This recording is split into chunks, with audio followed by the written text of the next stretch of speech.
Welcome to Cam Look, your bi-weekly bit of the Cincinnati Art Museum. Each Tuesday and Thursday, a staff member or volunteer will present an object from the museum's permanent collection and pose questions for discussion. Please check back at 10 a.m. on those days for new work and a new conversation. Hi, I'm Susan, a docent at the museum, and today I'd like to share Elizabeth Louise Vigee LeBrun's portrait of a young woman. I don't particularly like this painting. The woman looks flighty, staring off into space. LeBrun was said to paint her male patrons with gaze averted to keep them from ogling her. She was reportedly very beautiful, as you can see from her self-portrait. Her female patron may have been modeling a gaze toward heaven. Saint Cecilia, a Catholic martyr and patron saint of music and musicians, was posed like this by Rubens and others. It was a pose used more than once by LeBrun. Back to Saint Cecilia. She is most often shown with an organ or violin, but this woman holds a lyre, a string instrument similar to a harp and associated with the Greek god Apollo.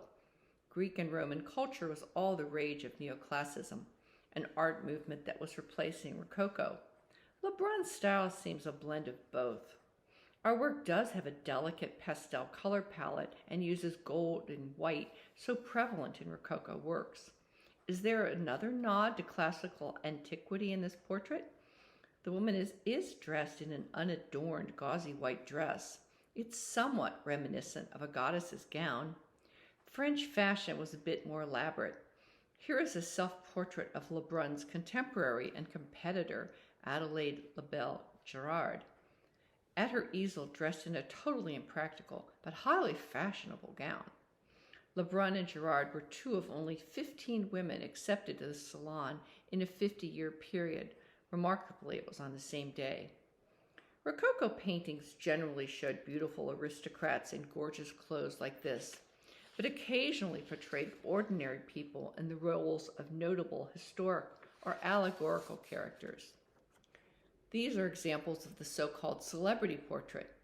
The sitter is dressed as a follower of Bacchus, god of wine in one, and as a sibyl, a prophetess, in the other.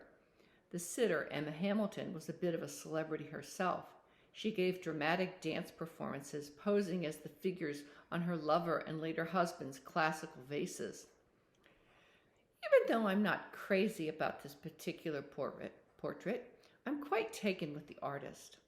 LeBrun had minimal formal training. Her father was a portraitist and her teacher, but he died when she was 12. She was working professionally by the time she was in her teens. Her fashionable and well-connected clientele brought her to the attention of Marie Antoinette. She would paint over 30 portraits of the French queen before fleeing France during the Revolution. Her exile took her to Italy, Austria, Russia, and Germany, then known as Prussia. It would be 13 years before she would return to France. She continued to travel and paint the beautiful, wealthy, and aristocratic throughout her life. She lived to be 87. I mentioned I wasn't particularly fond of the portrait. Do you like it? What historical figure do you think the young woman might be portraying? Who would you choose to portray if you were going to portray a historical or allegorical figure in one of yours?